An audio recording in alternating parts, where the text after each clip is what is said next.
Here, we're getting some more chairs.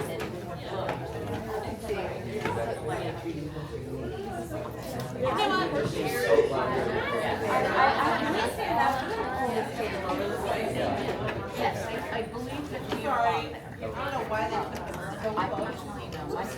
I've already opened it.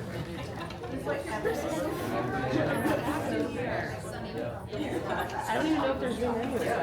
Is that all right?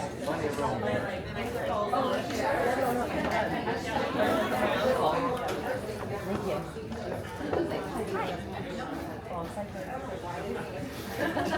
Cool. Oh, I'm so sorry. Colleen, nice to meet you too. Colleen, nice to meet you too. Are you both of you?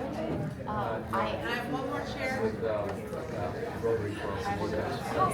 Oh, that's sorry.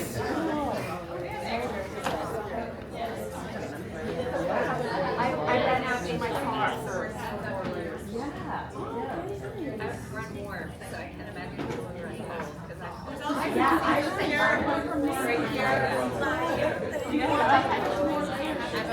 Could you raise your hand if you have a seat at your table? There's more people coming in. Okay, well, let me know if you're cold. They're young. Yeah, that's I have two teenagers. I told my mom. Those are purchased.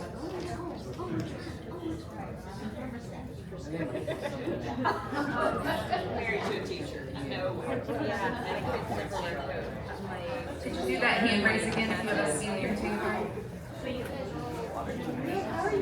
Thank you. Tell me if you don't mean it. Hey, I mean 100%.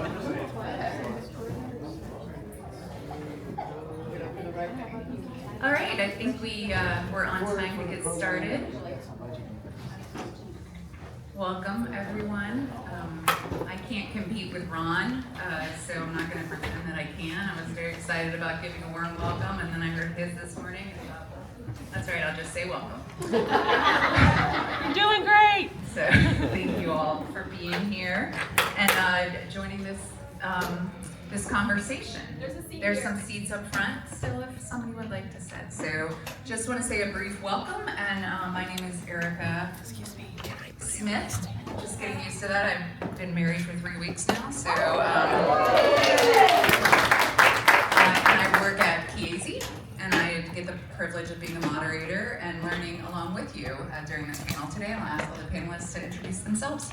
Good morning, everybody. My name is Liz Hatzenbuehler. I am the Senior Manager of Food and Health Policy at Community Servings, which is a Boston-based medically tailored meal. Yep. I'll just start over. My name is Liz Hatzenbuehler. I'm the Senior Manager of Food and Nutrition Policy at Community Servings. We're based in Boston, Massachusetts. We provide scratch-made, medically tailored, home-delivered meals to individuals and their families living with critical and chronic diet-related illness, and we're serving the entire state as well as parts of Rhode Island. We recently, in January 2025, just launched our Medically Tailored Groceries program, which we're really excited about. And we're also dedicated to incorporating regional and locally grown foods into our meals and into our food boxes. And we feel this is a really important way to be able to support both our clients and our communities. And so about 19% of our total food spend goes to regionally sourced foods, which is really exciting. In my role, I support our policy and advocacy work, both at the state and national levels.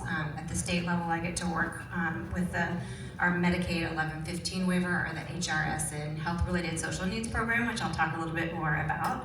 And also at the federal level, we're really focused on urging Congress to pass the medically tailored, home-delivered meals program pilot. It's a mouthful, which would pilot medically tailored meals in the Medicare population. It's been passed both in the House and Senate and has bipartisan support, so that's really exciting. And looking forward to joining the conversation with you all today. Good morning, everyone. My name is LaPorchia. I am the Friedman School Professor of Nutrition Equity. and an assistant professor at Tufts University. I'm an agricultural economist by trade, so my perspective today will definitely be from the perspective of agriculture and farmers. A lot of my work deals with looking at small and medium scale farms and trying to figure out ways to improve their viability, including their economic sustainability and resilience. I also do work related to food security, so a lot of my work sits at this nexus of food, agriculture, and the environment.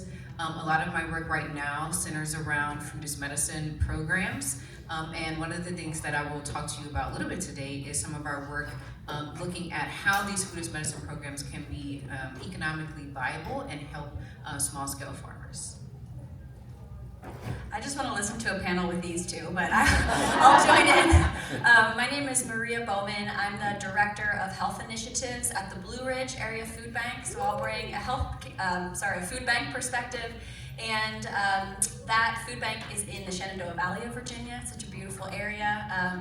And the perspective I bring is really thinking about partnering with healthcare institutions to identify opportunities to develop food as medicine programs and what it looks like to deliver those food as medicine programs in partnership with local food aggregators, food banks, other nonprofits, potentially evaluation and research partners, and then identifying the right hospital and clinic partner. So really thinking about translational research, so like what do we know works, and then how do we translate that to these settings that we live in that are unique to the people who live there. I work part-time for the Federation of Virginia Food Banks, so this is some food bank nerdery, but there's an organization that oversees all 7 food banks in Virginia, and they really support our collective strategy and advocacy and fundraising. And so I'm really eager to hear what Liz has to say, because we are trying to think about what it looks like to get food covered as a benefit via Medicaid, and what the steps are that we can take as a state to encourage that work. I also really enjoy thinking about research and evaluation, so I'm evaluating our food pharmacy program, which is an in-clinic food pantry program, to understand not only the value of the program, but how we can improve it from the perspective of the most important stakeholders, including the patients, the clinicians, and then the healthcare leaders. Funders are a 4th important stakeholder. So those are some of the things I'm working on, and happy to be here. Hi, good morning. My name is Allison McGee, and I'm the Chief Strategy Officer at Feeding Southwest Virginia, which is located in Roanoke, Virginia, if you're not familiar with that. I will also bring a food bank perspective today. I'll share that Feeding Southwest Virginia covers 35 localities in the western part of the state. We cover south all the way to North Carolina and west all the way to Tennessee. We unfortunately have the highest food insecurity rates in the state at 15% on a state average of 12%. And we also have the highest chronic disease rates in the state. My role as the Chief Strategy Officer is to execute our strategic planning initiatives to drive our mission forward. I also manage our food bank programs, which is how we serve our neighbors directly. And then I oversee our agency partner network of about 200 partners that we work with collectively to serve about 117,000 neighbors a month.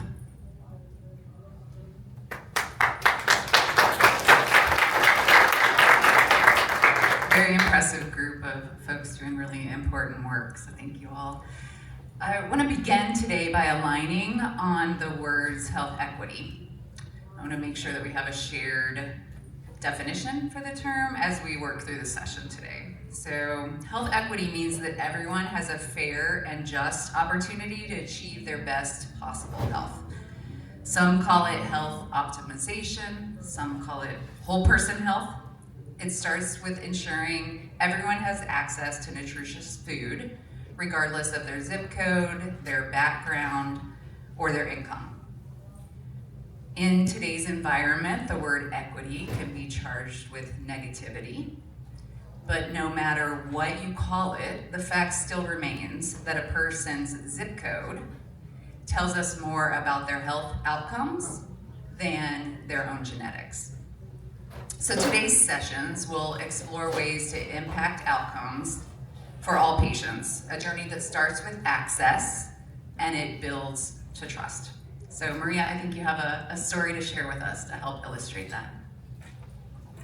Yeah, I was asked to bring a patient perspective, so we're kind of starting at the end, like Ron suggested, is why are we doing all of this? I think for many of us, it's to see positive outcomes for individuals in our community. I feel like, I was like, can I not say this? I was like, no, I have to say it. I feel slightly uncomfortable telling someone else's story. I think it's really the most powerful and the most dignified when people can tell their own story. I was given permission by this family to tell their story, so I'm honored to do so. So this is a family of 4 that you see here, and actually this is Alyssa, and she has 4 children. Sorry, not a family of 4. So this is Alyssa. She is a patient at the Augusta Health Food Pharmacy, which is one of our food bank partners. She has 4 children and a husband at home, and her husband works full-time, but especially the last few years, she says that the wages just have not kept pace with the cost of living, probably not surprising to many of us. So she was telling me she cans food, she preserves food, she bakes bread. The recipe sounds really delicious. So she's doing what she can to stretch the budget, and it's still tight. So when she comes to Augusta Health for her diabetes visits, she visits the food pharmacy. So it's an in-clinic food pantry program. And what's really cool about this particular program is that Augusta Health has an on-site farm. So the farm hires farmers to grow food that goes into this program and many other hospital-based programs. And the food is paired with food from the food bank. They can get produce from the food bank as well, and they do so especially over the winter, but most of the food they get from the food bank is nutritious, shelf-stable items. We have a rigorous nutrition policy. So they're pairing shelf-stable items with fresh produce from across the street, literally. So Alyssa is taking home fresh food after her appointments, as well as receiving referrals to other community food resources and getting assistance with SNAP application if they want it, and then nutrition education as well. And a quote directly from Alyssa, just so you can hear more directly from her, she said, "It has helped me to be able to eat healthier and put my health first. I've always struggled with healthy eating, but when I am given the option, that encourages me to follow through. I'm grateful. I know this program has increased the fruits and veggies that our family eats." So I'm grateful to be able to share the story, and hopefully we can stay centered on the people that this impacts, because I think that's why we're all here.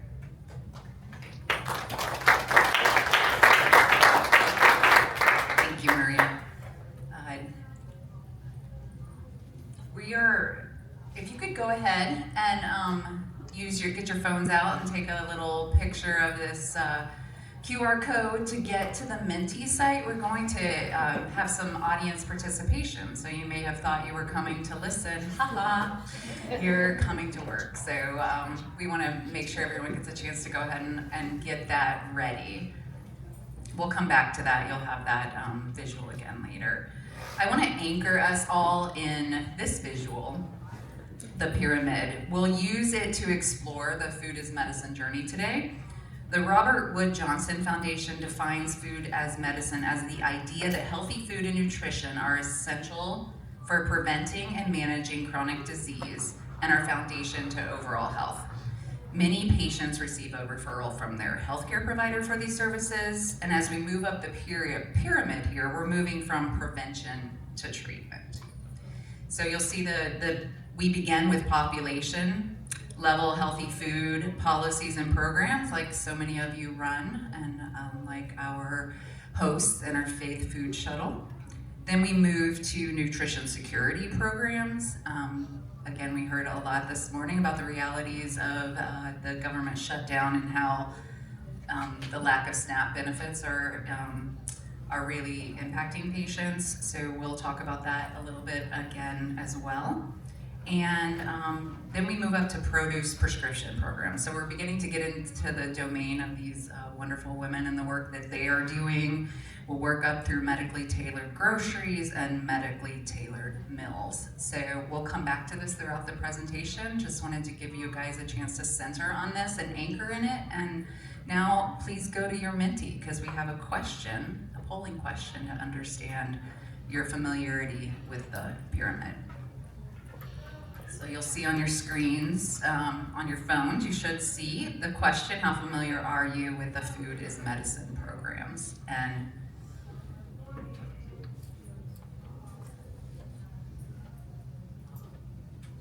live, all right. It looks like we're somewhat familiar mostly. Fantastic, thank you for, I think there are more than, see anybody else? We'll give you a second more and then we'll move to something more directly related to the pyramid. So, panelists, we have a group of folks who are somewhat familiar and heard and partnered occasionally on these programs. And then we'll go to the next question. Sunny, are you able to advance? Mentee. Just one more polling question. Which level of the food as medicine pyramid does your organization most actively engage with?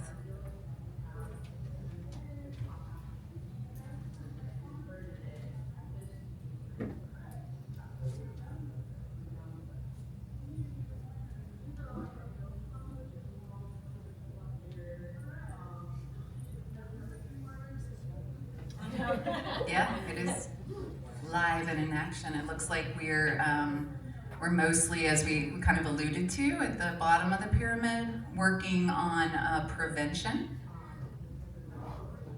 and population healthy food programs. All right, thanks for that. Well, we're going to get now into some details, and we're going to start with Allison. A couple questions. How has your work informed your own perspective on the intersection between public health, social services, and clinical care? And related to that, what unique strategies have you found successful in addressing food insecurity? And how do these strategies involve collaboration across those sectors? Great, okay, let's start with the first question because there's a lot to unpack here. I would just say, definitely from my perspective, I truly believe that food insecurity is a healthcare issue, and we're seeing this more and more in our work. And I want to take you back about 4.5 years ago. Feeding Southwest Virginia launched Unite Us. And if you're not familiar with Unite Us is a coordinated care network that links health and social service providers. And what started back then is about 12 social care referrals that were coming in each month has grown today into an expanded hunger and helpline. And we are supporting about 1,000 requests annually now that are coming in through email, text, and phone. And as you can see on the slide here, a recent study was conducted by Ballad Health, Virginia Health and Hospital Association, and Unite Us. And that study showed that the work that we're doing in partnership with other social care providers is really producing some pretty amazing results. So as you can see here, this collective work reduced ED admissions at Ballad Health by 25%, and that was an annual cost savings of $825,000. So it's just amazing. So again, I just want to say for this question, from my perspective, access alone to healthcare isn't enough.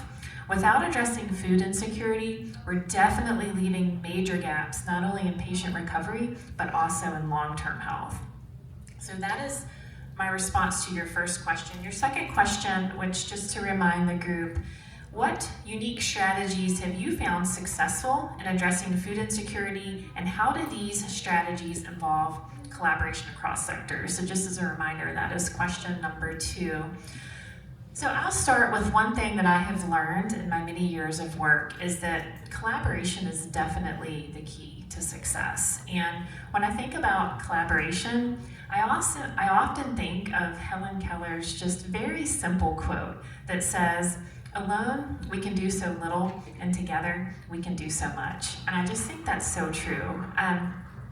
I'd be remiss if I didn't start this question by mentioning our greatest success story, which is 200 partner agencies that are collectively operating 400 feeding programs alongside of Feeding Southwest Virginia and feeding 117,000 neighbors each month.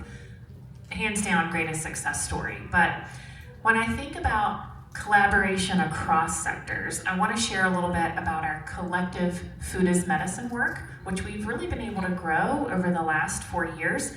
Today, we're working with 17 different unique healthcare partners, and together we're distributing approximately just over 4 tractor-trailer truckloads of healthy, medically tailored food through these avenues and through these different programs. Perhaps our most successful Food as Medicine model is our produce prescription program. And this is a medical treatment for Medicaid patients with diet-related health risks and also challenges accessing nutritious food. Eligible patients for this program can receive fresh produce throughout their entire treatment. And this program is a 3-year project, and we did receive a $500,000 grant, which is helping to support this work. And there are 4 key partners in this work. One is Carilion Clinic. They are the healthcare partner that's driving a lot of the medical side. Radford University is also a key partner. They're helping with all of the data analytics. And then we have LEAP and Feeding Southwest Virginia, and we are managing the produce end of it. If you wouldn't mind, and I do also want to mention, this project it was really born out of a successful pilot that we did a few years ago. And if you don't mind we have slide 1. So I want to dig a little bit deeper into how does the produce prescription program actually work? Well, it starts, as you can see on the screen, with a referral. So a physician will refer a patient into the program, and at that point, that patient is screened for eligibility, and then they're enrolled into the program. At that point, the medical professional does collect the patient's health data. From there, the patient goes through 8 weeks of either in-person or virtual weekly classes, and then into 16 weeks of monthly classes.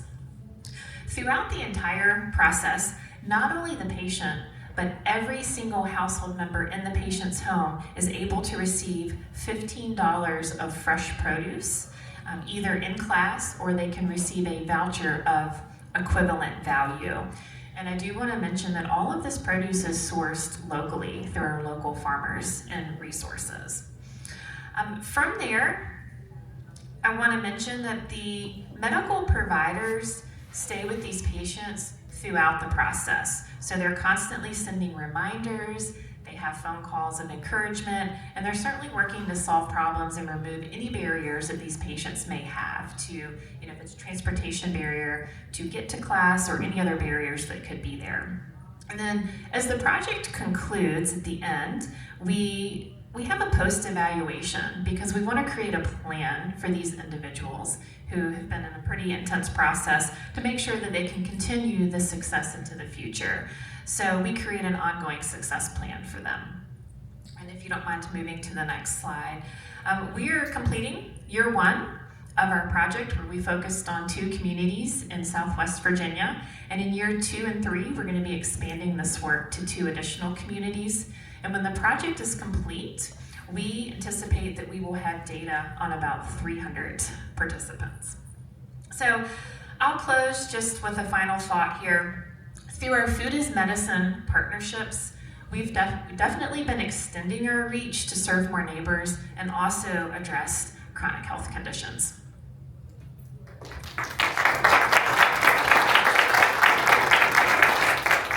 Thank you, Allison.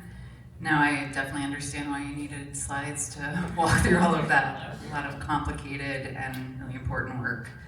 And we're going to turn to Maria, probably my favorite question because it includes a pun. What are the most important ingredients for a successful Food as Medicine partnership with healthcare institutions like hospitals and clinics? And then I'm wondering how you balance the diverse needs of a wide variety of stakeholders as you're implementing those programs. Thank you. Thanks, Allison, too. I appreciate a lot of what you said, and there's some tie-ins, so it was fun to hear you share. So I think the first important ingredient when developing a Food as Medicine program is to decide, what are the goals? And that sounds so simple, but everything comes back, or ideally should come back, to the goals of the program. And sometimes we get really high and lofty with our goals, and that ends up being a problem later on. And so a goal might be to evaluate either the process or the outcomes. And so evaluation might be the primary goal. An alternative goal might be something specific to a specific chronic condition or patient population, maybe you really want the program to be accessible and effective for individuals with cardiovascular disease or for pregnant and postpartum people. So that could be a goal that you have. Maybe that's the program's end goal. Or alternatively, and thinking about the people in the room, maybe the program is really going upstream and it's more about population health and nutrition security to not only manage chronic disease, but to prevent it. I don't think that an effective program can do all three of these well. I think it's really important to decide what is the one primary goal, especially when it's a new program. We cannot do everything at the same time. So I think a first ingredient is to identify the goal, the primary goal. A second one is to partner well. Who needs to be at the table to accomplish that goal? And so if your goal is to evaluate, then obviously you need an evaluation partner, maybe it's an academic partner. If your goal is patient or population specific, you're gonna need a clinic or a hospital that helps you access that population. At the Blue Ridge Area Food Bank, we have 30 healthcare partners, and they are wide-ranging. They are focused on diabetes, they are focused on kidney disease, they are pediatric clinics, they are federally qualified health centers, they are free clinics, but all of those have been vetted, and we partner with them because they help us to access vulnerable populations that have low food security and nutrition security. If your goal is more upstream and your goal is to focus on population health, you might want to make sure that you have other nonprofit partners, or you have other farm connections, grower connections, farm aggregator connections. And so again, it starts with the goal, and then the secondary ingredient is partner with the right folks to help you accomplish that goal. From there, I was like, what do I call this? I think it's like you need good guts, because systems and processes are actually so important, and it can be really mundane and really boring, but you need the right tech platforms to support the screening and referral, to record biometric data if it's part of your process, to record who is enrolled and when did they show up to the intervention, when did they not show up, but also to record outcomes. And then billing, no small thing, but you need the right tech platforms to support the billing piece if it's going to be reimbursed. Training is also one of the good guts. Everybody needs to be trained. I think in my years of this work, I've made a lot of assumptions that everybody understands is on the same page, and I've been wrong every time. Like, there's so many ways that this is complicated, right? And so everybody needs to be trained on what is happening, what's supposed to happen, how do they plug in, and it needs to be a two-way street, because the people who are planning this don't know everything about the realities of all the people involved. So thinking about communication and training is really huge. And then regarding communication, like having those touch points, having a way to convey pain points, to be able to share what pops up. I think communication is one of those guts. So you have to build in systems for communication. And then the final piece is really around grace and patience. I think we're creating something new when we create food as medicine programs. We're not the first to ever do it, but it is not common yet.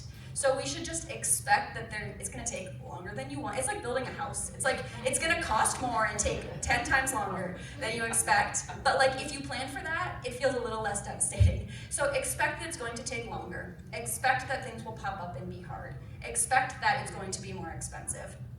Try to build room for that. Changing expectations actually does help quite a bit. My colleague recently taught me something called unconditional positive regard, which is this idea that everybody is showing up and doing the best that they can. Even if it's not the way I would do it, even if it's not the way they did it yesterday. And so I think if we start with our goal in mind and we recruit partners who are aligned with that goal and they don't show up in the way that we expect, I can have unconditional positive regard to say, they're trying. And something is not allowing them to do what they thought they could do or would do, but I'm gonna keep working with them in good faith. I'm gonna trust that we're gonna figure this out together. And then patience. I mean, these things just take time, but I think when we mix all of these ingredients up, like we start going in the right direction and we start making something good together. The second question was around the stakeholders involved and how we balance the priorities and needs of all of the stakeholders. I don't think I've totally figured that out, but I think Allison mentioned a few of the important stakeholders. So I always want to start with the patients or the recipients of this program, and we need to know as much about them in their own words, from their own perspective as possible.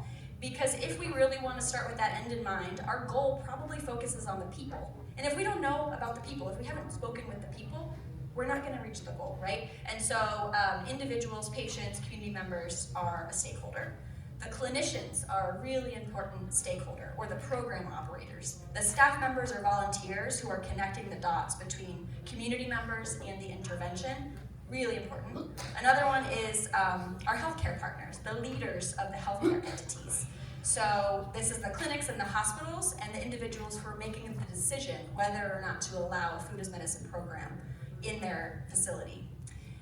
And then you have the nonprofit partners, whether it's food banks, whether it's sometime an academic institution, whether it's a farm aggregator, they're an important stakeholder. And then the funder, you'll notice I put them last, but they're very important. The funder is an important stakeholder, right? So we have all of these perspectives, and it's not like we can be like, okay, everybody gets 1/8 of a say. Like, that's not how priorities work. That's not how identifying, like, balancing priorities works.